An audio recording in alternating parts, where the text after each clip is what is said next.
விரைந்து வாருங்கள்.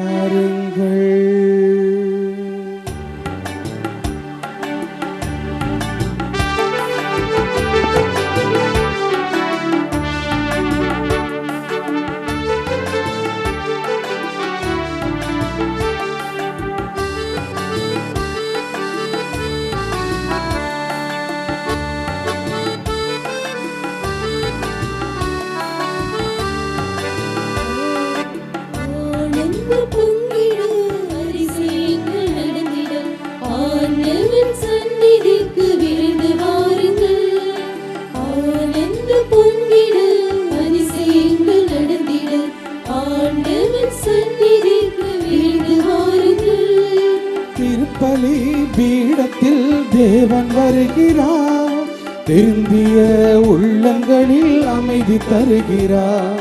திருப்பலி பீடத்தில் தேவன் வருகிறார், திரும்பிய உள்ளங்களில் அமைதி தருகிறார். ஆனந்த பொங்கிட அதிசயங்கள் நடந்திட ஆண்டவர் சந்நிதிக்கு விரைந்து வாருங்கள். ஆனந்தம் பொங்கிட அதிசயங்கள் நடந்திட ஆண்டவர் சந்நிதிக்கு விரைந்து வாருங்கள். அன்னையின் அன்பு பக்தர்களே, இந்த திருப்பலியானது ஆலயத்தில் கூடியிருக்கும் பக்தர்களின் கருத்துக்களுக்காகவும் ஜெயா பிளஸ் தொலைக்காட்சி, திருத்தல இணையதளம் மற்றும் அனைத்து சமூக ஊடகங்களின் வழியாக பங்கெடுக்கும் பக்தர்களின் கருத்துக்களுக்காகவும், இன்றைய நாளின் ஒளிபரப்பிற்கு உதவி செய்த நன்கொடையாளர்களின் குடும்ப கருத்துக்களுக்காகவும், நேற்று திருப்பலி எழுதி வைத்தவர்களின் கருத்துக்களுக்காகவும் ஒப்புக் கொடுக்கப்படுகிறது. மேலும் இந்த ஒளிபரப்பை காணுகின்ற அனைத்து அன்னையின் பக்தர்களையும் இறைவன் நிறைவாக ஆசீர்வதிக்கவும் இத்திருப்பலியில் மன்றாடுவோம். Dear devotees, this Mass is offered for all the faithful gathered here and those who are participating through Jaya Plus, Shrine Web TV, as well as other social media, and in a special way for all the sponsors of this live telecast Mass and those who wrote their Mass intentions yesterday, and all the devotees of Our Lady of Health, Velankanni, who are watching the same. தந்தை மகன் தூயாவியாரின் பெயராலே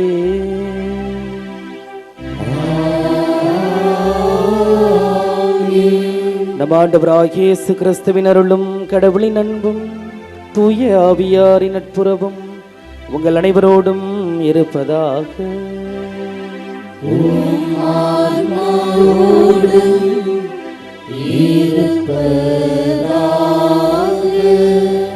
இயேசுவில் பிரியமான சகோதர சகோதரிகளே, ஆரோக்கிய அன்னையினுடைய அன்பு பிள்ளைகளே, கடவுளுக்கு முழு மனதோடு நன்றி செலுத்துவோம். ஒரே குடும்பமாக அன்னையினுடைய திருப்பாதத்திலே அந்த கடவுள் நம்மை ஒன்று சேர்த்திருக்கிறார்.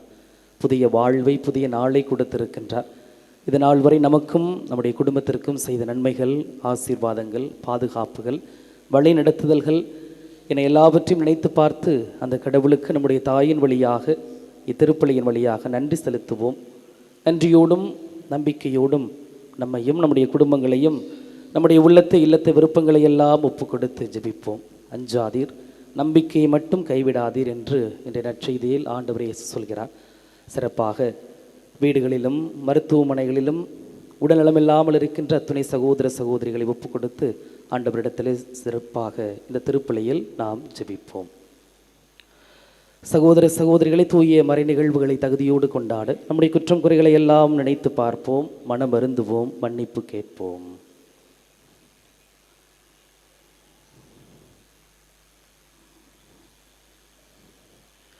எல்லாம் வல்ல இறைவனிடமும் சகோதர சகோதரிகளிடமும் நான் பாவிகளை ஏற்றுக்கொள்கின்றேன்.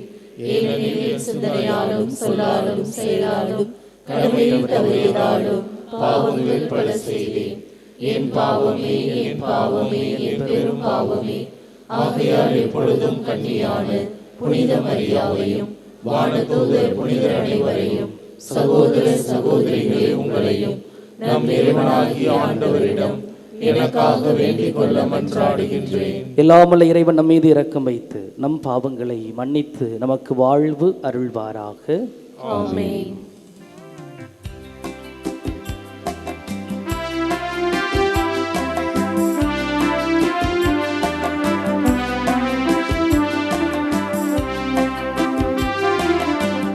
ஆண்டவரே ஆண்டவரே இரக்கமாயிரும்.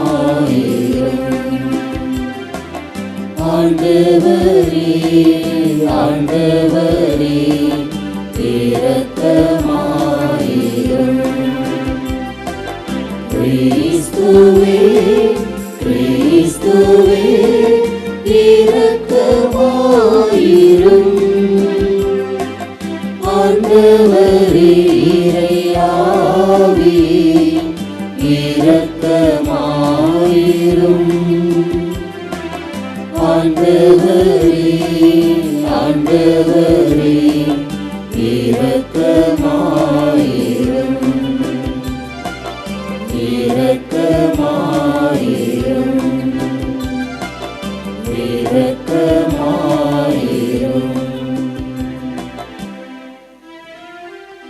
மன்றாடுவோமாக. ஆண்டவரே எங்கள் இறைவா, நாங்கள் முழு மனதுடன் உம்மை வழிபட வேண்டுகின்றோம். அவ்வாறே எல்லா மக்களையும் நேரிய உள்ளத்துடன் அன்பு செய்யவும் அருள்வீராக.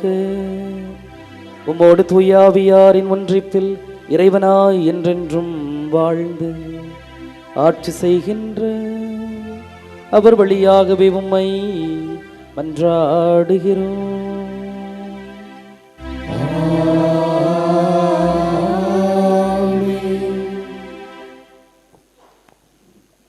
முதல் வாசகம் சாமுவேல் 2ஆம் நூலிலிருந்து வாசகம். அந்நாள்களில் அப்சலோம் தாவீதின் பணியாளரை எதிர்கொள்ள நேர்ந்தது. அவன் ஒரு கோவேறு கழுதை மீது ஏறி வந்து கொண்டிருந்தான். அது ஒரு பெரிய கருவாலி மரத்தின் அடர்த்தியான கிளைகளுக்கு கீழே சென்று கொண்டிருந்தது. அப்போது அவனது தலை கருவாலி மரத்தில் சிக்கிக்கொள்ள அவன் விண்ணுக்கும் மண்ணுக்கும் இடையே தொங்கினான். அவன் ஏறி வந்த கோவேறு கழுதை முன்னே சென்று விட்டது. இதை கண்ட ஒரு வீரன் யோவாபிடம் சென்று, இதோ அப்சலோம் கருவாலி மரத்தில் தொங்குவதை கண்டேன் என்று கூறினான். யோவாபு தம் கையில் 3 ஈட்டிகளை எடுத்து சென்று உயிருடன் கருவாலி மரத்தில் தொங்கிக் கொண்டிருந்த அப்சலோமின் நெஞ்சில் அவற்றை பாய்ச்சினார். அப்போது தாவீது 2 வாயில்களுக்கும் இடையே அமர்ந்து கொண்டிருந்தார். காவலன் மதிலின் வாயிலுக்கு ஏறி சென்று கண்களை ஏறெடுத்து பார்த்தான். ஒரு ஆள் தனியாக ஓடி வருவதை கண்டான். காவலன் குரல் எழுப்பி அரசரிடம் கூற, அரசர் தனியாக வந்தால் அவனிடம் நற்செய்தியுள்ளது என்றார். அந்த ஆள் இன்னும் அருகில் வந்து கொண்டிருந்தான். அரசர் அவனை நோக்கி, விலகி அங்கே நில் என்று கூற அவனும் விலகி நின்றான். அப்போது கூசியனும் வந்து, என் தலைவராம் அரசே, நற்செய்தி, இன்று ஆண்டவர் உமக்கு எதிராக எழுபவர்களின் கரத்தினின்று உம்மை விடுவித்துள்ளார் என்று கூறினான். இளைஞன், அப்சலோம் நலமா என்று அரசர் வினவ, கூசியன், என் தலைவராம் அரசரின் எதிரிகளும் உமக்கு எதிராக தீங்கிழைக்க எழுந்துள்ள அனைவரும் அந்த இளைஞனைப் போல் ஆவார்களாக என்றான். அப்போது அவர் அதிர்ச்சியுற்று, என் மகன் அப்சலோமே, என் மகனே, என் மகன் அப்சலோமே, உனக்கு பதில் நான் இறந்திருக்கலாமே, அப்சலோமே, என் மகனே என்று கதறிக்கொண்டே அவர் வாயிலின் மாடி அறைக்கு சென்றார். அரசர் தம் மகனுக்காக அழுது புலம்புவதாக யோவாபுக்கு அறிவிக்கப்பட்டது. அரசர் தம் மகனுக்காக வருந்துகிறார் என்று வீரர்கள் அனைவரும் கேள்விப்பட்டதால் அன்றைய வெற்றி அனைவருக்குமே ஒரு துக்கமாயிற்று. போரிலிருந்து புறமுதுகு காட்டி வெட்கத்தோடு ஓடுபவர்களைப் போன்று அன்று வீரர்கள் நகருக்குள் யாரும் அறியாமல் நுழைந்தார்கள். இது ஆண்டவர் அருள்வாக்கு. இறைவனுக்கு நன்றி. திருப்பாடல் 86 பதிலுரை பாடல் பல்லவி. ஆண்டவரே எனக்கு செவி சாய்த்து பதிலளியும்.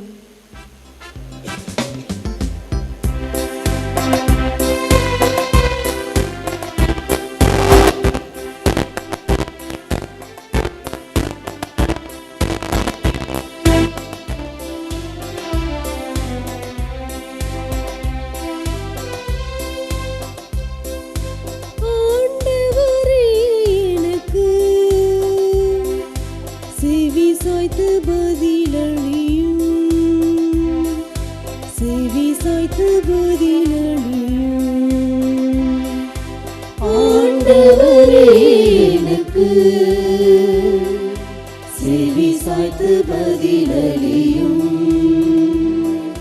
செவி சாய்த்து பதிலளியும். ஆண்டவரே எனக்கு செவி சாய்த்து பதிலளியும், செவி சாய்த்து பதிலளியும். ஆண்டவரே எனக்கு செவி சாய்த்து பதிலளியும், ஏனெனில் நான் எளியவன் வறியவன். என் உயிரை காத்தருளும், ஏனெனில் நான் உம்மீது பற்றுடையவன். ஊழியனை காத்தருளும், நீரே என் கடவுள். நான் உம்மீது நம்பிக்கை கொண்டுள்ளேன்.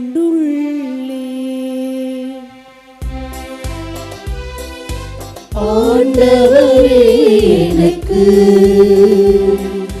செவி சாய்த்து பதிலளியும், செவி சாய்த்து பதிலளியும். ஆண்டவரே எனக்கு செவி சாய்த்து பதிலளியும்,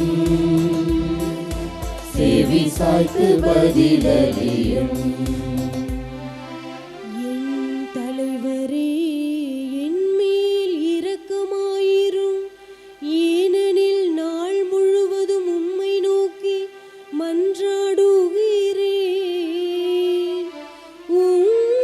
உம்மடியானின் மனத்தை மகிழச் செய்யும் என் தலைவரே, உம்மை நோக்கி என் உள்ளத்தை உயர்த்துகின்றேன்.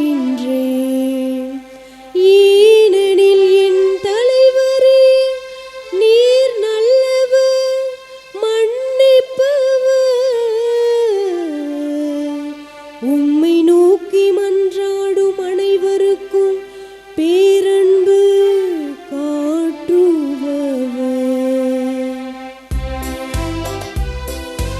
ஆண்டவரே எனக்கு செவி சாய்த்து பதிலளியும், செவி சாய்த்து பதிலளியும். ஆண்டவரே எனக்கு செவி சாய்த்து பதிலளியும், செவி சாய்த்து பதிலளியும்.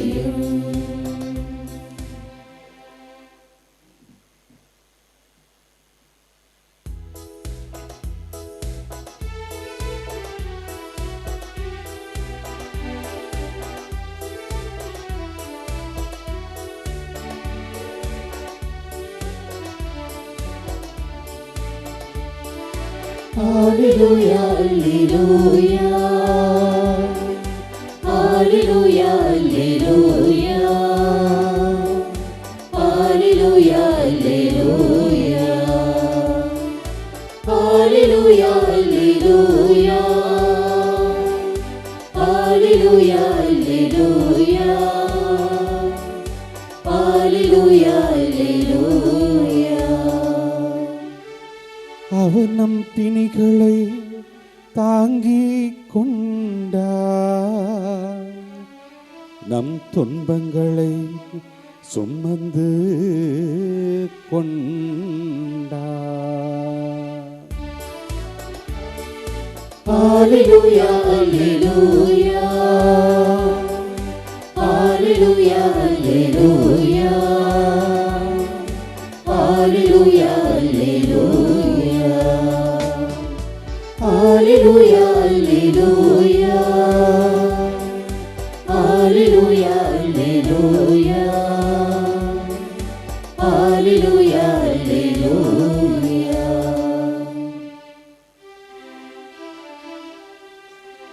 ஆண்டவர் உங்களோடு இருப்பாராக.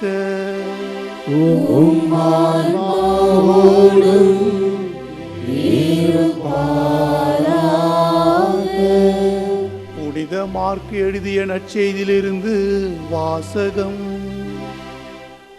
ஆண்டவரே மாட்சி உமக்கே. இயேசு படகிலேறி கடலை கடந்து மீண்டும் மறுக்கரை அடைந்ததும் பெருந்திரளான மக்கள் அவரிடம் வந்து கூடினர். அவர் கடற்கரையில் இருந்தார். தொழுகை கூட தலைவர்களுள் ஒருவரான யாயிறு என்பவர் வந்து அவரை கண்டு அவரது காலில் விழுந்து, என் மகள் சாகும் தருவாயில் இருக்கிறாள், நீர் வந்து அவள் மீது உன் கைகளை வையும், அப்போது அவள் நலம் பெற்று பிழைத்துக் கொள்வாள் என்று அவரை வருந்தி வேண்டினார். இயேசுவும் அவருடன் சென்றார். பெருந்திரளான மக்கள் அவரை நெருங்கிக் கொண்டே பின்தொடர்ந்தனர். அப்போது 12 ஆண்டுகளாய் இரத்தப்போக்கினால் வருந்திய பெண் ஒருவர் அங்கு இருந்தார். அவர் மருத்துவர் பலரிடம் தமக்கு உள்ளதெல்லாம் செலவழித்தும் ஒரு பயனும் அடையாமல் மிகவும் துன்பப்பட்டவர். அவர் நிலைமையை வர வர மிகவும் கேடுகெட்டது. அவர் இயேசுவை பற்றி கேள்விப்பட்டு மக்கள் கூட்டத்திற்கிடையில் அவருக்கு பின்னால் வந்து அவரது மேலுடையை தொட்டார். ஏனெனில் நான் அவருடைய ஆடையை தொட்டாலே நலம் பெறுவேன் என்று அப்பெண் எண்ணிக்கொண்டிருந்தார். தொட்டவுடனே அவருடைய இரத்தப்போக்கு நின்று போயிற்று. அவரும் தம் நோய் நீங்கி நலம் பெற்றதை தம் உடலில் உணர்ந்தார். உடனே இயேசு தம்மிடமிருந்த வல்லமை வெளியேறுவதை தம்முள் உணர்ந்து மக்கள் கூட்டத்தை திரும்பி பார்த்து, என் மேல் ஆடையை தொட்டது யார் என்று கேட்டார். அதற்கு அவருடைய சீடர்கள் அவரிடம், இம்மக்கள் கூட்டம் உம்மை சூழ்ந்து கொண்டு நெருங்குவதைக் கண்டும் என்னை தொட்டவர் யார் என்கிறீரே என்றார்கள். ஆனால் அவர் தம் மேலுடையை தொட்டவரை காணும்படி சுற்றிலும் திரும்பி பார்த்து கொண்டிருந்தார். அப்போது அப்பெண் தமக்கு நேர்ந்ததை அறிந்தவராய் அஞ்சி நடுங்கிக் கொண்டு அவர் முன் வந்து விழுந்து நிகழ்ந்தவற்றை அனைத்தையும் அவரிடம் சொன்னார். இயேசு அவரிடம், மகளே, உனது நம்பிக்கை உன்னை குணமாக்கிற்று, அமைதியுடன் போ, நீ நோய் நீங்கி நலமாயிரு என்றார். அவர் தொடர்ந்து பேசி கொண்டிருந்த போது தொழுகை கூட தலைவர்களுடைய வீட்டிலிருந்து ஆட்கள் வந்து அவரிடம், உம்முடைய மகள் இறந்து விட்டால் போதகரை ஏன் இன்னும் தொந்தரவு செய்கின்றீர் என்றார்கள். அவர்கள் சொன்னதை இயேசுவின் காதில் விழுந்ததும் அவர் தொழுகை கூட தலைவரிடம், அஞ்சாதீர், நம்பிக்கையை மட்டும் விடாதீர் என்று கூறினார். அவர் பேதுரு, யாக்கோப்பின் சகோதரரான யோவான் ஆகியோரை தவிர வேறு ஒருவரையும் தம்மிடம் வரவிடவில்லை. அவர்கள் தொழுகை கூட தலைவரின் வீட்டிற்கு சென்றார்கள். அங்கே அமளியும் மக்கள் அழுகை ஓலமிட்டு புலம்புவதையும் இயேசு கண்டார். அவர் உள்ளே சென்று, ஏன் இந்த அமளி, ஏன் இந்த அழுகை, சிறுமி இறக்கவில்லை, உறங்குகின்றார் என்றார். அவர்கள் அவரை பார்த்து நகைத்தார்கள். ஆனால் அவர் அனைவரையும் வெளியேற்றிய பின் சிறுமியின் தந்தையையும் தாயையும் தம்முடன் இருந்தவர்களையும் கூட்டிக் கொண்டு அச்சிறுமி இருந்த இடத்திற்கு சென்றார். சிறுமியின் கையை பிடித்து அவளிடம், தலித்தா கூம் என்றார். அதற்கு, சிறுமி, உனக்கு சொல்கிறேன், எழுந்திடு என்று பொருள். உடனே அச்சிறுமி எழுந்து நடந்தாள். அவள் 12 ஆண்டு வயது ஆனவள். மக்கள் பெரிதும் மலைத்து போய் மெய்மறந்து நின்றார்கள். இதை யாருக்கும் தெரிவிக்கக்கூடாது என்று அவர் அவர்களுக்கு கண்டிப்பாய் கட்டளையிட்டார். அவளுக்கு உணவு கொடுக்கவும் சொன்னார்.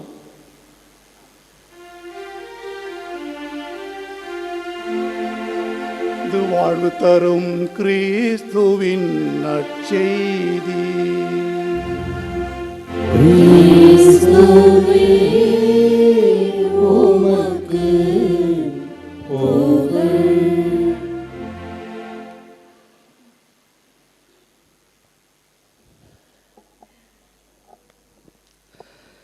இயேசுவில் பிரியமான சகோதர சகோதரிகளே, ஆரோக்கியனையினுடைய அன்பு பிள்ளைகளே, அனைவரும் சொல்வோம், இயேசுவுக்கே புகழ், இயேசுவுக்கே மகிமை, இயேசுவுக்கே நன்றி, மரியே வாழ்க. அஞ்சாதீர், நம்பிக்கையை மட்டும் விடாதீர். அஞ்சாதீர், நம்பிக்கையை மட்டும் விடாதீர். இன்றைய மைய சிந்தனை. நம்பிக்கையை மட்டும் விடாதீர் என்று நாம் சிந்திக்கின்ற பொழுது, ஏதோ நம்முடைய நம்பிக்கை உணர்ச்சி மிக்க அல்லது உணர்ச்சி வயப்பட்ட நம்பிக்கையாக இருந்துவிடக் கூடாது. ஏதோ திருப்பலியில் வருகின்றோம், திருப்பலியில் ஜெபிக்கின்றோம், அல்லது நற்செய்தி கூட்டங்களுக்கு கரிஸ்மேட்டிக் ப்ரேயருக்கெல்லாம் செல்கின்றோம். அப்பொழுது நாம் ஜெபிக்கின்ற பொழுது ஏதோ உணர்ச்சி வயப்பட்டு உணர்ச்சி பொங்க ஆண்டவரே இயேசுவே என்று சொல்லிவிட்டு, ஒரு துன்பங்கள் வருகின்ற பொழுது ஏன் கடவுளே என்னை கைவிட்டீர், உனக்கு கண் இல்லையா, கை இல்லையா, காதில்லையா என்று சொல்லி கடவுளை நாம் திட்டாமல், உணர்ச்சி வயப்படாமல், என்ன நேர்ந்தாலும் கடவுள் பார்த்து கொள்வார் என்ற நம்பிக்கையை தான் கடவுள் விரும்புகின்றார். அப்படி அந்த நம்பிக்கைக்கு சான்று பகிர்ந்தவர்கள்தான் இன்றைய நற்செய்தியில் நாம் வாசிக்க கேட்ட இருவர்கள். ஒருவர் விளிம்பு நிலையில் வாழ்ந்த 12 ஆண்டுகளாக இரத்தப்போக்கினால் வருந்திய ஒரு பெண். மற்றொருவர் மைய பகுதியில் வாழ்ந்த தொழுகைக்கூட தலைவர் யாயிரினுடைய ஒரே மகள் 12 வயது நிரம்பியவள். லூக்கா 8:40-42 படிக்கின்றோம். அந்த யாயிருக்கு ஒரே மகள் 12 வயது நிரம்பியவள். ஆக இந்த இருவரும் 12 ஆண்டுகள் இரத்தப்போக்கினால் வருந்திய பெண், 12 வயதேயான இறந்த பெண். இந்த இருவரும் நம்பிக்கையினால் நலம் பெற்றுக்கொள்கிறார்கள். இன்றைய நற்செய்தியில் நம்பிக்கை நோயுற்ற சமூகத்தை நலப்படுத்துகின்றது. பிரியமான சகோதர சகோதரிகளே, இந்த 2 நிகழ்வுகளையும் நாம் பார்க்கின்ற பொழுது ஏதோ சாதாரணமாக நாம் கடந்து சென்றுவிட முடியாது. இயேசுவையே சற்று யோசிக்க வைத்த தருணம், இயேசுவையே சற்று நின்று இவர்களுடைய நம்பிக்கை இவ்வளவு பெரிதா என்று சொல்லி ஒரு கணம் யோசிக்க வைத்த நிகழ்வுதான் இன்றைய இந்த 2 நிகழ்வுகள். சாதாரணமாக நாம் கடந்து சென்றுவிட முடியாது. 12 ஆண்டுகளாக இரத்தப்போக்கினால் வருந்திய பெண், இயேசுவால் மட்டுமே தன்னை குணப்படுத்த முடியும் என்ற அழுத்தமான ஆணித்தரமான ஒரு நம்பிக்கை. இயேசுவால் மட்டுமே குணப்படுத்த முடியும். ஏன்? அன்று உள்ள சட்டத்திட்டங்கள் அப்படி. லேவியர் புத்தகம் 15:25-31 இவ்வாறாக வாசிக்கின்றோம். ஒரு பெண், அந்த காலத்தில் பெண்ணை மண்ணுக்கு சமமாக மதித்தார்கள். பெண் ஒன்றுமே இல்லை என்று சொன்னார்கள். அதுவும் தீட்டுப்பட்டவள், பொதுவெளியில் வரக்கூடாது. அந்த பெண் தொடுகின்றவளும் அல்லது அந்த பெண்ணை தொட்டு சுகப்படுத்துகிறவர்களும் தீட்டுதான் என்று சட்டத்திட்டங்கள் நிகழ்ந்த ஒரு காலகட்டத்தில் அத்துணை ஆண்கள் சூழ்ந்திருக்கின்ற மத்தியில் அந்த கூட்டத்தில் இந்த பெண் இயேசுவால் மட்டுமே எனக்கு சுகம் கொடுக்க முடியும் என்று சொல்லி கூட்டத்தை கிழித்து கொண்டு அங்கே செல்கிறார். அந்த நம்பிக்கையினுடைய வெளிப்பாடு. அதே போல இயேசுவால் தான் குணப்படுத்த முடியும் என்ற திடமான நம்பிக்கையினால்தான் அந்த தொழுகை கூட தலைவரான யாயிர் இயேசுவை தன்னுடைய இல்லத்திற்கு அழைத்து செல்கிறார். அதனால்தான் அவர்களுக்கு நிரந்தரமான ஒரு தீர்வு கிடைக்கின்றது. நினைத்து பார்ப்போம். 12 ஆண்டுகள் இந்த பெண் இரத்தப்போக்கினால் வருந்தினாள். தன்னிடமுள்ள பணத்தை எல்லாம் செலவழித்து மருத்துவமனைகளுக்கெல்லாம் சென்று பார்த்திருக்கிறார். முடியவில்லை. அவருடைய நிலைமை நாளுக்கு நாள் கேடுற்றது என்று நாம் நற்செய்தியிலே நாம் வாசிக்கின்றோம். நோய் மட்டுமா? இல்லை, சமுதாயத்தினாலும் அவர் புறக்கணிக்கப்பட்டிருக்கிறார். ஒருபுறம் உடலில் உள்ள நோய் 12 ஆண்டுகளாக எத்தனையோ மருத்துவம் செய்தும் இன்னும் குணமாகவில்லை. நாளுக்கு நாள் நிலைமை மோசமாகி கொண்டே வருகிறது. இது ஒரு புறம். மற்றொரு புறம் சமுதாயத்தினால் புறக்கணிக்கப்பட்ட ஒரு நிலைமை. ஒதுக்கி வைக்க வேண்டும், பொதுவில் வரக்கூடாது என்று சொல்லி உள்ளத்து அளவிலும் உடல் அளவிலும் அந்த பெண் வேதனையை அனுபவித்து கொண்டிருந்த நேரம். எவ்வளவு பொறுமையாக இருந்திருக்க வேண்டும். 1 வருடம் 2 வருடம் அல்ல, 12 வருடங்கள் அந்த பொறுமையினுடைய உச்சமாக அவள் இருக்கின்றார். அதே போல யாயினுடைய மகளுக்கும் நிகழ்ந்ததும் அதுதான். ஒரே மகள், சிறுமி, 12 வயது நிரம்பியவள். இயேசுவிடம் வருகிறார். இயேசுவும் வருகிறார் குணப்படுத்துவதற்கு. ஆனால் அங்கே காலதாமதம் ஏற்படுகின்றது. ஏனென்றால் இடையில் இந்த 12 ஆண்டுகள் வருந்திய பெண்ணுக்கு சுகம் கொடுக்கின்ற ஒரு நிகழ்வு நடைபெறுகிறது. சற்று காலதாமதம் ஏற்படுகிறது. இடையில் இப்படி நடந்து கொண்டிருக்கின்ற பொழுதே என்ன சொல்கிறார்கள்? உன்னுடைய மகள் இறந்துவிட்டால் போதகரை தொந்தரவு செய்ய வேண்டாம். ஆக அவரும் ஒரு பொறுமையை இழக்காமல் பொறுமையின் உச்சத்தில் இருக்கிறார். நம்பிக்கை மற்றும் அந்த பொறுமை அங்கு ஒன்று சேர்கிறது. சுகத்தை பெற்றுக்கொள்கிறார்கள். இத்துணை தடைகளை தாண்டிதான் அவர்கள் இந்த சுகத்தை பெற்றுக்கொண்டார்கள். அஞ்சாதீர், நம்பிக்கையை மட்டும் கைவிடாதீர். அந்த ஒரு தாரக மந்திரத்தை தான் நாமும் நம்முடைய வாழ்வில் எடுத்துக்கொள்ள, வாழ்வாக்க அழைக்கப்படுகிறோம். அஞ்சாதீர், நம்பிக்கையை மட்டும் கைவிடாதீர். இயேசுவில் பிரியமான சகோதர சகோதரிகளே, அதனால் தான் நான் சொல்வேன், நம்முடைய நம்பிக்கை மேலோட்டமானதாக இல்லாமல் வேரோட்டமாக இருக்க வேண்டும். மேலோட்டமாக இருக்கக்கூடாது நம்முடைய நம்பிக்கை, மாறாக வேரோட்டமாக, ரூட் என்று சொல்கிறோமே, ஒரு மரம் அப்படி வலிமையாக நிற்கிறது என்றால் அதனுடைய வேர் மண்ணில் தன்னுடைய பரப்பி தன்னுடைய அந்த ஒரு சக்தியால் தான் அந்த மரம் நின்று கொண்டிருக்கின்றது. நம்முடைய விசுவாச வாழ்விலும் மேலோட்டமாக இல்லாமல் வேரோட்டமாக வாழ நாம் அழைக்கப்படுகின்றோம். எசையா புத்தகம் அதிகாரம் 59 இறைவசனம் 1 வாசிக்கின்றோம். மீட்க இயலாதவாறு ஆண்டவருடைய கை குறுகி போய்விடவில்லை. மீட்க இயலாதவாறு ஆண்டவருடைய கை குறுகி போய்விடவில்லை. கேட்க முடியாதவாறு ஆண்டவருடைய காதும் மந்தமாகிவிடவில்லை. அதே போல நாம் வாசிக்கின்றோம் சாலமோன் ஞானம் அதிகாரம் 16 இறைவசனம் 12. பச்சிலையோ களிம்போ எனக்கு நலமளிக்கவில்லை, ஆண்டவரே உம்முடைய வார்த்தை மட்டுமே நலமளித்தது என்று நாம் வாசிக்க கேட்கின்றோம். இந்த touch of the master's hand என்ற ஒரு கவிதை புத்தகம், மீரா புரூக்ஸ் எழுதிய ஒரு கவிதை புத்தகத்தில் வருகின்ற ஒரு நிகழ்வு. விற்பனைக்காக ஒரு பழைய வயலின் வருகின்றது. அந்த வயலினை வாங்குவதற்கு யாரும் முன் வரவில்லை. ஏலத்திற்காக வருகின்றது. $1 கொடுத்து கூட வாங்க முன் வரவில்லை. ஆனால் அந்த கூட்டத்தில் ஒரு வயதானவர் இருக்கின்றார். அந்த வயதானவர் அந்த தூசு படிந்த பழைய அந்த வயலினை எடுத்து வாசிக்கின்றார். அவர் வாசிக்கின்ற பொழுது அந்த இசை அங்கு சுற்றியுள்ளவர்களை மெய்சிலிருக்க வைக்கின்றது. ஆஹோ ஓஹோ என்று புகழ்கிறார்கள். இப்படிப்பட்ட ஒரு இசையா இந்த பழைய தூசி படிந்த ஒரு வயலின் என்று நினைத்தோம். இதிலிருந்து மெய்சிலிருக்கக்கூடிய ஒரு இசை என்று சொல்லி அந்த வயலினை ஏறக்குறைய $3000, $1 கூட வாங்க முன் வராதவர்கள் அந்த வயலினை $3000 அவர்கள் வாங்கி செல்கிறார்கள். பிரியமானவர்களே, இயேசு தன்னுடைய முதல் புதுமையை அந்த கானாவூர் திருமணத்தில் தண்ணீரை திராட்சரசமாக மாற்றிய புதுமையை செய்தார். இயேசு இருக்கும் இடத்தில் நிறைவு உண்டு. இயேசு இருக்கின்ற இடத்தில் நிறைவு உண்டு.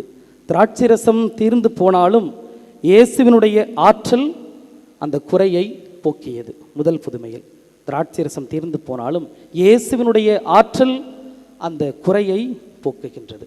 முதல் புதுமையை செய்கின்றார். பிரியமான சகோதர சகோதரிகளே, அதனால் தான் நான் அடிக்கடி சொல்வேன், கடவுள் தாமதமாக கொடுத்தாலும் தரமானதாக கொடுப்பார். ஒரு சில நேரங்களில் நம்முடைய வாழ்க்கையில் கடவுள் தாமதப்படுத்துவார். அது நமக்கு தெரியாது. அந்த நேரத்தில் தான் நம்முடைய விசுவாசம் உணர்ச்சி பொங்க இருக்கின்றது. சில நேரங்களில் கடவுள் கால தாமதம் செய்கின்ற பொழுது நம்முடைய விசுவாசம் மேலோட்டமானதாக இருக்கின்றதை தவிர வேரோட்டமானதாக இருப்பது கிடையாது.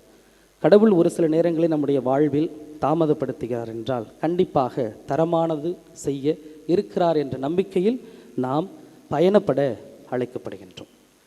4-5 மாதங்களுக்கு முன்பாக ஒரு குடும்பம், அண்ணன், தங்கை மற்றும் தாய், இந்த மூவரும் அலுவலகத்தில் சந்தித்தார்கள். ஒரு சாட்சி சொல்வதற்காக வந்திருந்தார்கள். அந்த அண்ணன் தங்கை பெயர் இமான் ரோஸ்லின், அந்த தாயினுடைய பெயர் ஞானம்மாள். 2024 மே 28 மாலை 5 மணிக்கு அந்த தாயானவள் மயங்கி கீழே விழுகின்றாள். என்ன என்று விசாரிக்கின்ற பொழுது மூளையில் இரத்த கசிவு ஏற்படுகின்றது. உடனே அருகில் உள்ள மருத்துவமனையில் சேர்க்கிறார்கள். அங்கு செல்கின்ற பொழுது மருத்துவர்கள் சொல்கிறார்கள் 0.5%, அதுதான் நீங்கள் அறுவை சிகிச்சை செய்தாலும் அந்த தாயானவள் உயிரோடு இருப்பாள் என்று சொல்கிறார்கள். அந்த அண்ணன் தங்கை இருவரும் தங்களுடைய குடும்ப மருத்துவரிடம் ஆலோசனை செய்கிறார்கள். அவரும் அதைத்தான் சொல்கிறார், ஆப்ரேஷன் பண்ணால் 0.5%, அவ்வளோதான் உயிரோடு இருப்பார்கள் என்று சொல்கிறார்கள். இவர்களுக்கு என்ன செய்வதென்று தெரியவில்லை. அருகில் உள்ள ஆலயத்திற்கு செல்கிறார்கள்.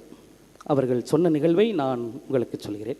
அவர்களுடைய தாய் சிறுவயதில் அந்த 2 பிள்ளைகளுக்கும் சொல்லிக் கொடுத்த ஒரு நிகழ்வு, நற்கருணை என்பது சாதாரண அப்பம் கிடையாது, அதில் ஆண்டவர் உயிரோடு இருக்கிறார் என்று சொல்லிக் கொடுத்து அந்த பிள்ளைகளுக்கு வளர்த்திருக்கிறார்கள். அதே போல அதிகாலை ஜெபத்தினுடைய வல்லமையையும் அவர்கள் சொல்லி அந்த பிள்ளைக்கு வளர்த்திருக்கிறார்கள்.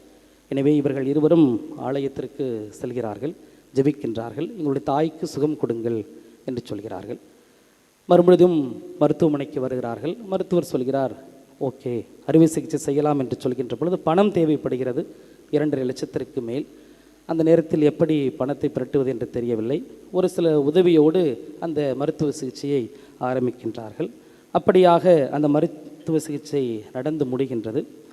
3 மணி நேர அறுவை சிகிச்சைக்கு பிறகு அவர் சொல்கிறார்கள், செய்து முடித்தாயிற்று, ஆனால் அந்த வெண்டிலேட்டர் சப்போர்ட்டில் இருக்கணும், ஆனால் ரொம்ப நாள் அப்படி இருக்கக்கூடாது, அந்த வெண்டிலேட்டர் சப்போர்ட் இல்லாமல் அவங்க அம்மா இருக்கணும், அதற்கு ஒரு அறுவை சிகிச்சை செய்ய வேண்டும் என்று சொல்லி ட்ரக்காசமி என்ற ஒரு அறுவை சிகிச்சை செய்கிறார்கள். தொண்டையில் ஒரு துளையிட்டு அதில் டியூப் செலுத்தி அதன் மூலமாக செய்கின்ற ஒரு அறுவை சிகிச்சை. இப்படியாக நகர்கின்றது. ஒவ்வொரு நாளும் ஒரு நிகழ்வை சொல்கிறார்கள். கொஞ்ச நாள் கழித்து அவர்களால் பேச முடியாது என்று சொல்கிறார்கள். கொஞ்ச நாள் கழித்து அவர்களுக்கு சுய நினைவு இருக்காது என்று சொல்கிறார்கள். இப்படியாக அவருடைய வாழ்வு அந்த மருத்துவமனையிலே கடந்து செல்கின்றது. ஆனால் அந்த அண்ணனும் தங்கையும் எங்களுடைய தாயை நாங்கள் எப்படி காப்பாற்றினோம் என்று சொன்ன ஒரு நிகழ்வு என்னவென்றால், எங்களுடைய தாய் மருத்துவமனையில் அனுமதிக்கப்பட்டிருந்த பொழுது நாங்கள் கடவுளிடம் வேண்டினோம். எங்களால் முடிந்த அளவிற்கு ஏறக்குறைய 11-12 லட்சம் செலவு செய்துவிட்டோம், முடியவில்லை. மறுபடியும் அரசு மருத்துவமனைக்கு மாற்றுகிறார்கள். சென்னையில் நடந்த நிகழ்வு. எங்களால் முடிந்ததை நாங்கள் செய்துவிட்டோம், இனிமேல் நீர்தான் பார்த்து கொள்ள வேண்டும் என்று சொல்கிறார்கள்.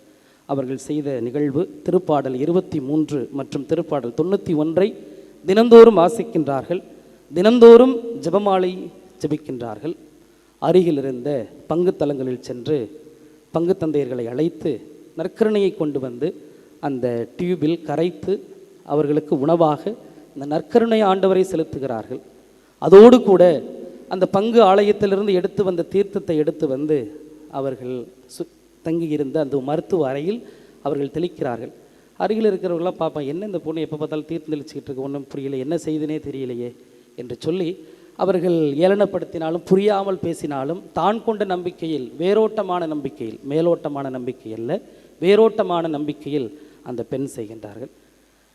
ஆக இறுதியாக அந்த பெண் ஒரு விண்ணப்பம் வைக்கின்றார்.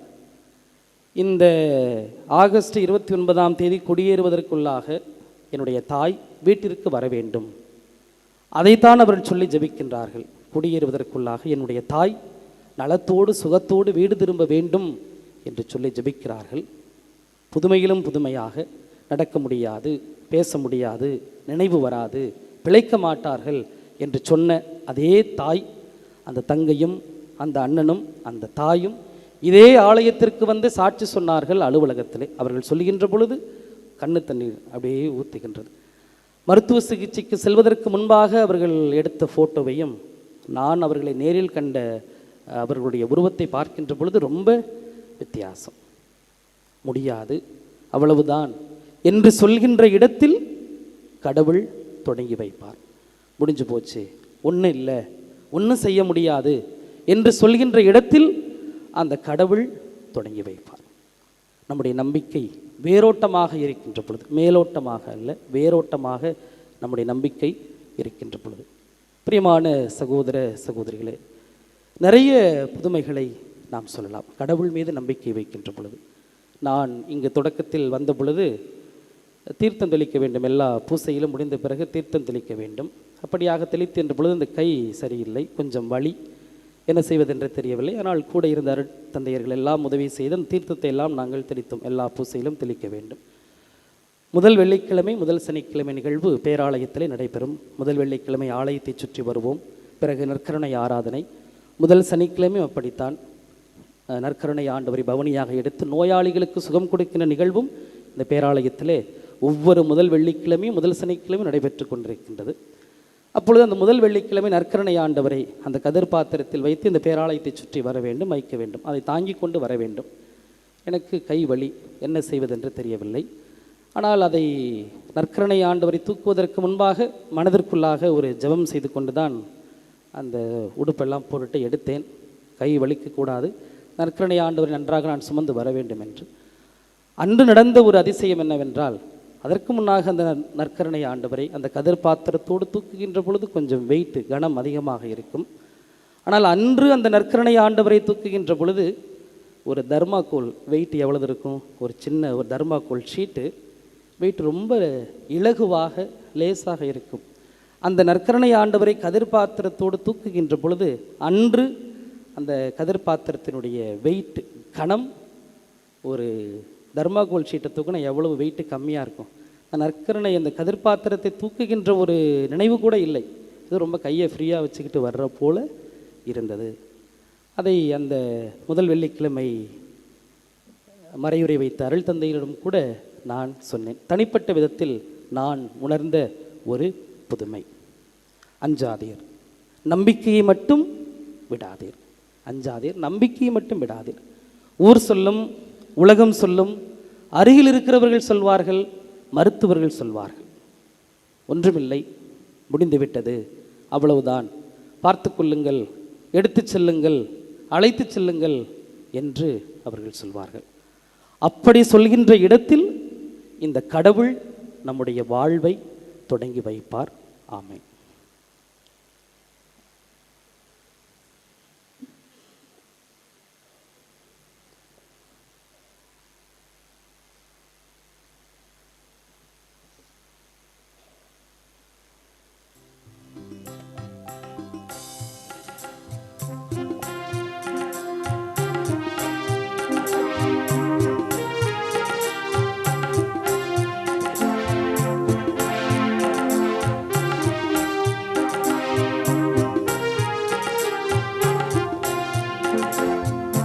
காணிக்கை மலர்கள் கொண்டு வந்து கனிவாயேற்றிடுவார். கரையுள்ள இதயங்கள் அர்ப்பணித்தே காயங்கள் ஆற்றிடுவார். காணிக்கை மலர்கள் கொண்டு வந்து கனிவாயேற்றிடுவார். கரையுள்ள இதயங்கள் அர்ப்பணித்தே காயங்கள் ஆற்றிடுவார். உடலும் குருதியும் பலியில் மலரும் உன்னத நிகழ்வாய் மாற்றிடுவாய்.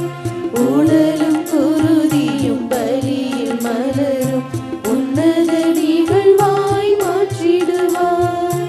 அர்ப்பணித்தேன் அர்ப்பணித்தேன் மனிதம் வளர்ந்திடும் பலியினை. அர்ப்பணித்தேன் அர்ப்பணித்தேன் மனிதம் வளர்ந்திடும் பலியினை. தேவனிடையாய் மாற்றிடுவே, தேவனிடையாய் மாற்றிடுவே. சகோதர சகோதரிகளே, என்னுடையதும் உங்களுடையதுமான இந்த பலி எல்லாமல்ல தந்தையாகிய இறைவனுக்கு ஏற்றதாகும்படி மன்றாடுங்கள். ஆண்டவர் தமது பெயரின் புகழ்ச்சிக்காகவும் ஆட்சிக்காகவும் நமது நன்மைக்காகவும் புனித திரு அவை அனைத்தின் நலனுக்காகவும் உமது கையிலிருந்து இப்பலியை ஏற்றுக்கொள்வாராக. ஆண்டவரே, எங்கள் பணிகளை காணிக்கையாக உமது பீடத்திற்கு கொண்டு வருகின்றோம். இவற்றை கனிவுடன் ஏற்று எங்களது மீட்பின் அருள் அடையாளமாக மாற்றுவீராக. எங்கள் ஆண்டவராகிய கிறிஸ்து வழியாக உம்மை மன்றாடுகிறோம்.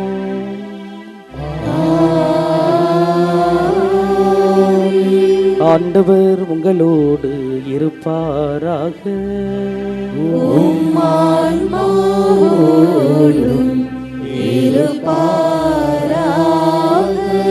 இதயங்களை ஆண்டவரிடம் எழுப்புங்கள்.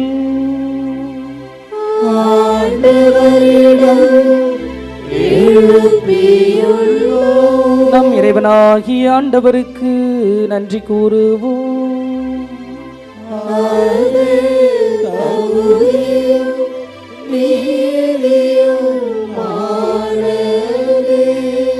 ஆண்டவரே, தூயவரான தந்தையே, என்றும் உள்ள எல்லாமல்ல இறைவா, என்னாலும் எவ்விடத்திலும் நாங்கள் உமக்கு நன்றி செலுத்துவது மெய்யாகவே தகுதியும் நீதியும் ஆகும், எங்கள் கடமையும் மீட்புக்கு உரிய செயலும் ஆகும். ஏனெனில் எங்கள் புகழுரை உமக்கு தேவை என்று, ஆயினும் நாங்கள் உமக்கு நன்றி செலுத்துவது உமது அருள் கொடையாலேயே. நாங்கள் உம்மை புகழ்ந்துரைப்பது உமது மாட்சியை மிகுதிப்படுத்தாது, எனினும் எங்கள் ஆண்டவராகிய கிறிஸ்து வழியாக நாங்கள் மீட்பு அடைய பயன்படுகின்றது. ஆகவே வானதுதர் திரளோடு ஒன்று சேர்ந்து நாங்களும் உம்மை புகழ்ந்தேத்தி மகிழ்ச்சியுடன் அறிக்கையிட்டு சொல்வதாவது: வான்படைகளின் கடவுளாம் ஆண்டவர், விண்ணகமும் மண்ணகமும் உமது மாட்சியால் நிறைந்துள்ளன. உன்னதங்களிலே ஓசன்னா. ஆண்டவர் பெயரால் வருகிறவர் ஆசீர் பெற்றவர். உன்னதங்களிலே ஓசன்னா. ஆண்டவரே, நேர்மையாகவே தூயவர், தூய்மை அனைத்திற்கும் ஊற்று. ஆகவே உம்முடைய ஆவியை பொழிந்து இக்காணிக்கைகளை தூய்மைப்படுத்த உம்மை வேண்டுகின்றோம். இவ்வாறு எங்கள் ஆண்டவர் இயேசு கிறிஸ்துவின் திருவுடலும் திரு இரத்தமுமாக எங்களுக்கு இவை மாறுவனவாக. அவர் பாடுபட உளம் கனிந்து தம்மை கையளித்த போது அப்பத்தை எடுத்து நன்றி செலுத்தியதை பிட்டு தம் சீடர்களுக்கு அளித்து இயேசு கூறியதாவது: அனைவரும் இதிலிருந்து பெற்று உண்ணுங்கள், ஏனெனில் இது உங்களுக்காக கையளிக்கப்படும் என் உடல்.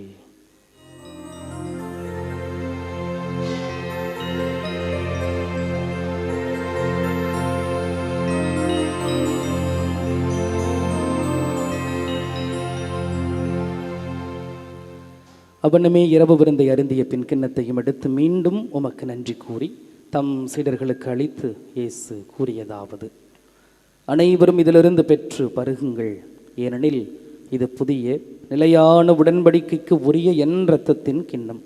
இது பாவ மன்னிப்புக்கென்று உங்களுக்காகவும் பலருக்காகவும் சிந்தப்படும். இதை என் நினைவாக செய்யுங்கள்.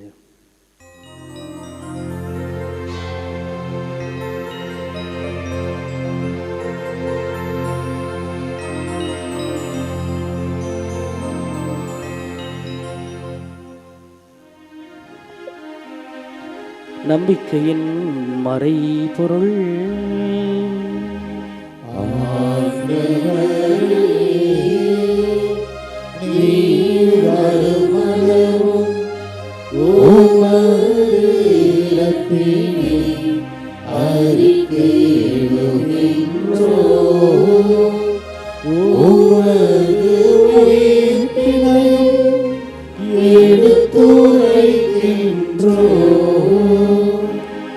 ஆகவே ஆண்டவரை, நாங்கள் கிறிஸ்துவின் இறப்பினையும் உயிர்ப்பினையும் நினைவு கூர்ந்து வாழ்வு தருகின்ற அப்பத்தையும் மீட்பு அளிக்கின்ற கிண்ணத்தையும் உமக்கு ஒப்புக் கொடுக்கின்றோம்.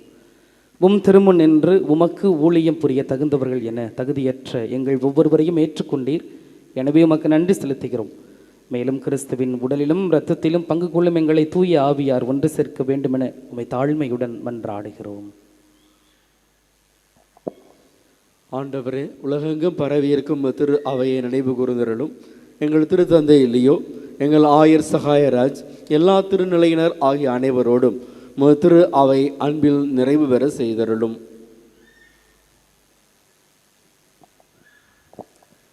மேலும் உயிர்த்தெழும் எதிர்நோக்குடன் துயில் கொள்ளும் எங்கள் சகோதர சகோதரிகளையும் இறந்தோர் அனைவரையும் இரக்கத்துடன் நினைவு கூர்ந்து உமது திருமுக ஒளியினுள் ஏற்றருளும். எங்கள் அனைவர் மீதும் இரக்கமாயிரம். கடவுளின் கன்னித்தாயான புனித மரியா, அவருடைய கணவரான புனித யோசேப்பு, புனித திருத்துதர்கள், இவ்வுலகில் உமக்கு உகந்தவராய் இருந்தோர் ஆகிய புனிதர் அனைவருடனும் நாங்கள் நிலை வாழ்வில் பங்கு கொள்ளும் தகுதி பெற்று திருமகன் இயேசு கிறிஸ்து வழியாக உம்மை புகழ்ந்தேத்தும் மரம் அருள உம்மை மன்றாடுகின்றோம்.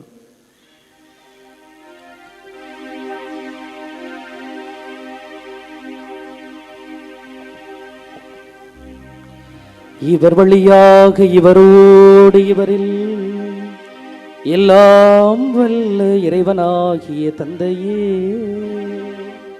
தூய ஆவியாரின் ஒன்றிப்பில் எல்லா புகழும் மாற்றி என்றென்றும் உமக்கு உரியதே.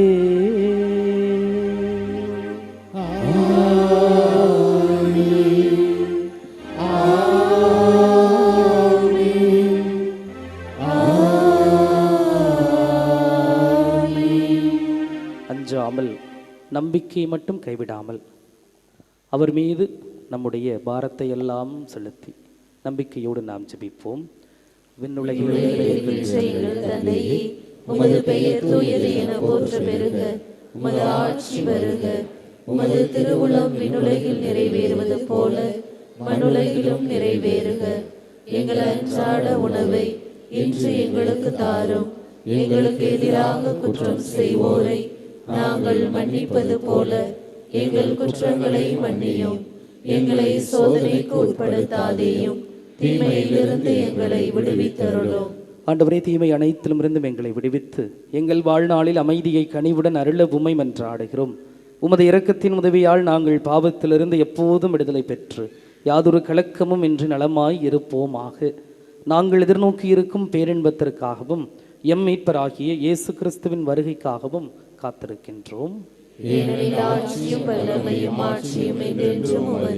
ஆண்டவரே இயேசு கிறிஸ்துவை, அமைதியை உங்களுக்கு விட்டுச் செல்கிறேன், என் அமைதியையே உங்களுக்கு அளிக்கின்றேன் என்று திருத்தூதர்களுக்கு மொழிந்தீரே.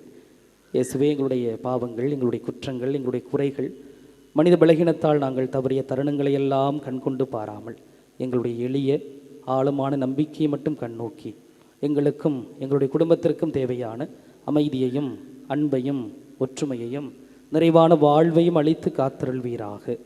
என்றென்றும் வாழ்ந்து ஆட்சி செய்கின்றவர் நீரே.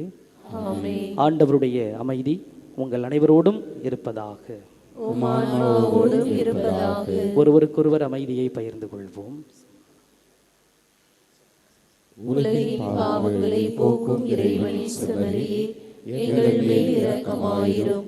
உலகின் பாவங்களை போக்கும் இறைவனின் செம்மறியே, எங்கள் மேல் இரக்கமாயிரும். உலகின் பாவங்களை போக்கும் இறைவனின் செம்மறியே, எங்களுக்கு அமைதியை அளித்தருளும். இதோ இறைவனின் செம்மறி, இவரே உலகின் பாவங்களை போக்குகின்றவர். இரத்தப்போக்கினால் வருந்திய பெண்ணுக்கும் யாயிருடைய மகளுக்கும் சுகம் கொடுத்தவர், உயிர் கொடுத்தவர், நம்மை கருவில் பெயர் சொல்லி அழைத்தவர், கண்டிப்பாக கைவிட மாட்டார், வழி நடத்துவார் இந்த நற்கருணை ஆண்டவர். அந்த நம்பிக்கையில் இந்த தெய்வம் இன்று நமக்கு தருகின்ற இந்த திருவிருந்தில் அழைப்பு பெற்ற நம் அனைவருமே பேறு பெற்றோர். ஆண்டவரே, நீர் இல்லத்தில் எழுந்தருள நான் தகுதியற்றவன், ஆனால் ஒரு வார்த்தை மட்டும் சொல்லியருளும், எனது ஆன்மா நலமடையும்.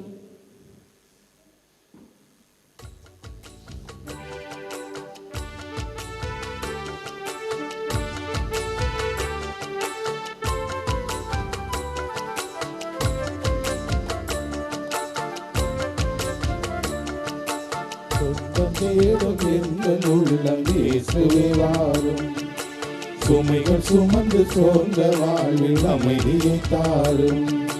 சொந்தம் தேடும் எங்கள் உள்ளம் இயேசுவே வாரும். சுமைகள் சுமந்து சோர்ந்த வாழ்வில் அமைதியை தாரும். உணவாய் வந்த தெய்வமே, என் உணர்வில் கலந்திடு. உறவில் நாளும் வளர்ந்திட உன் அருளை பொழிந்திடு.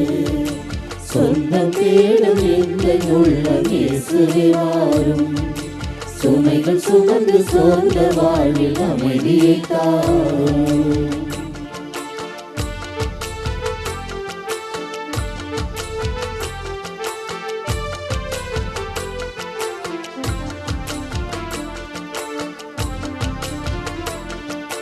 கோடை நீரை நாடி வரும் வானின் நிலையினில் உயிரின் தாகம் தீர்க்க வந்த நன்மை எண்ணியே நான் ஏங்கினேன், இதயம் திறந்தே. கோடை நீரை நாடி வரும் வானின் நிலையினில் உயிரின் தாகம் தீர்க்க வந்த நன்மை எண்ணியே நான் ஏங்கினேன், இதயம் திறந்தே. இனிமை சேர்த்திடவா இயேசுவே, உன் பாதம் தொடர்ந்திடவே. ஆற்றலை அளித்திடவா, துணையென நீ வருகையில் தயக்கமில்லையே. துயிலும் போதும் நடக்கும் போதும் கலக்கமில்லையே. துணையென நீ வருகையில் தயக்கமில்லையே. துயிலும் போதும் நடக்கும் போதும் கலக்கமில்லையே. நன்றி கூறி மன்றாடுவோமாக. ஆண்டவரே, மீட்பு அளிக்கும் கொடையால் வலுவூட்ட பெற்ற நாங்கள் உம்மை வேண்டுகின்றோம். அதனால் முடிவில்லா மீட்பின் இந்த உதவியால் உண்மையான நம்பிக்கை என்றும் வளர்ச்சியுற செய்வீராக. எங்கள் ஆண்டவராகிய கிறிஸ்து வழியாக உம்மை மன்றாடுகிறோம்.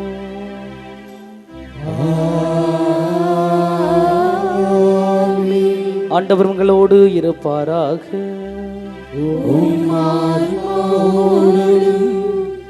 இருப்பாராக. புனித ஆரோக்கிய மாதாவின் ஆசீர் பெற மன்றாடுவோம். நம்பிக்கையோடு ஜெபிப்போம். ஆற்றலும் அன்புமிக்க இயேசுவை கையில் ஏந்தி காலமெல்லாம் கடலோரம் காத்திருக்கும் புனித ஆரோக்கிய மாதாவே, இப்பேராலயத்தில் கூடியிருக்கும் பக்தர்கள் மற்றும் இணையதளம் சமூக ஊடகங்கள் வழியாக பங்கேற்கும் அனைவரையும் ஆசீர்வதியும்.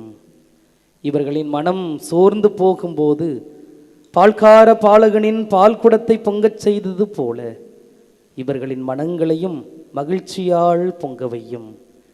இவர்கள் தோல்வியால் துவண்டு போகும்போது நடக்க இயலாத சிறுவனை நடக்க வைத்தது போல இவர்களையும் எழுந்து நடக்க வையும்.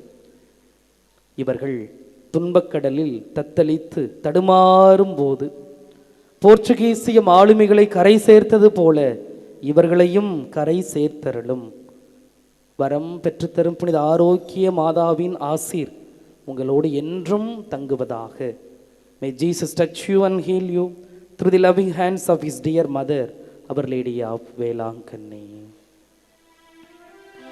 எல்லாம் வல்ல இரக்கமே உருவான அன்பு இறைவன் தந்தை மகன் தூய ஆவியார் உங்களையும் உங்கள் குடும்பங்களையும் உங்கள் பணிகளையும் உங்கள் பயணங்களை எல்லாம் ஆசீர்வதித்து வழிநடத்துவாராக.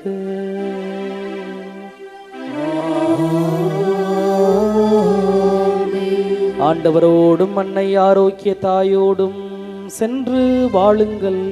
திருப்பலி நிறைவு பெற்றது.